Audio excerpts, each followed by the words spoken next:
কিছুদিন আগেই যেহেতু আমার বার্থডে ছিল, তাই আমার 4 সখী ঠিক করেছে যে আমার বার্থডেটা সেলিব্রেশন করবে। তো দুদিন আগেই আমার বার্থডে সেলিব্রেশন করেছিল ওরা, যেটা দুর্গাপুর জাংশন মলের সামনে ঠিক ক্যাফেতে করা হয়েছিল। তো এখানেই চলে এসেছিলাম। বান্ধবী অনেক আগেই চলে এসেছিলো, তাই ওরা এখানে এসে ঘুরছিল, তাই ওদের সাথে আমি এখানে দেখা করে নিলাম। দেখো, যেখানেই ভূতের ভয় সেখানেই সন্ধে হয়। একেই তো আমার বান্ধবীদেরকে খাওয়াতে খাওয়াতেই আমার টাকা শেষ। তারপর আবার ব্যাগগুলোর দিকেও আমার নজর যাচ্ছে। তারপর আমি তাড়াতাড়ি দেরি না করে বেরিয়ে গেলাম এখান থেকে। তারপর এই যে ইনাকে আমার প্রায় 4 বছর ধরে পছন্দ, একে আমি বিয়ে করবো বলে ঠিক করেছিলাম, কিন্তু আমার বান্ধবীরা রেগে চলে যাচ্ছে যে ওকে বিয়ে করলে নাকি ওরা আমার বিয়েতেই আসবে না। যাই হোক, দেরি না করে আমার যে এই বান্ধবী আর চলে এসেছে, তাই তাকে নিয়ে চলে গেলাম ঠেক ক্যাফেতে। তো এখানে দেখো অ্যাম্বিয়েন্সটা এত সুন্দর। এখানকার অ্যাম্বিয়েন্সের সাথে সাথে খাবারের কোয়ালিটিও কিন্তু খুবই ভালো। তোমরা চাইলেই এখানে আসতে পারো। এই ঠেক ক্যাফেটা জাংশন মলের সামনেই আছে। তারপরে এই যে কেক কাটিংয়ের পর্বটা চলছে। এই বান্ধবীরও জন্মদিন ছিল জুলাই মাসেই। আমার বার্থডে কিছুদিন পরেই ছিল। তো আমাদের দুজনের বার্থডে একদিনেই সেলিব্রেশন করা হচ্ছিল।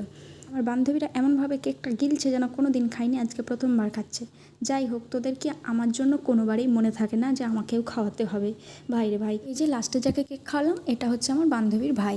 তো তারপরে এই যে উপহার দেওয়ার পর্ব চলছে। তোমরা ভাবছো কি যে আমার জন্মদিন, অথচ আমি কেন উপহার দিচ্ছি? আসলে কিছুদিন আগে এদেরও জন্মদিন পেরিয়েছে। তো আমি এদেরকে বলেইছিলাম যে যখন উপহার দেবো এদেরকে আমি একসাথেই দেবো। তো ওদের মুখেই শুনে নাও ওদের কেমন লেগেছে। আমার দেওয়া গিফটটা পছন্দ হয়েছে? অসাধারণ হয়েছে, কিছু বলার আবার ভাষা নেই। আচ্ছা, থ্যাংক ইউ। তোর কেমন লেগেছে? খুব পছন্দ হয়েছে, খুব। আশা করেছিলি যে এরকম দেবো? তোর কেমন লেগেছে? খুব সুন্দর হয়েছে। Thank you so much. আমি এমনি এমনি এদেরকে গিফট দিই না, এদের থেকেও আমি গিফট পাই বলেই দিই।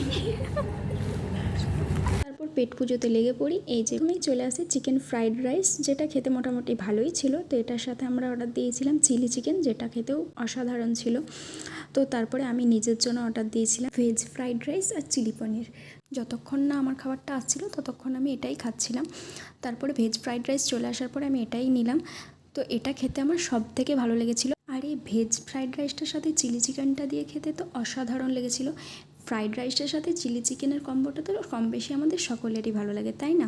তারপরে এই দেখো বান্ধবীরা আমার রিভিউ দিচ্ছে যে কেমন লাগছে না লাগছে। একজন তো আবার লজ্জায় মুখ লুকাচ্ছে, এদিকে গিলতেও ছাড়বে না, এদিকে আবার লজ্জা। আহারে।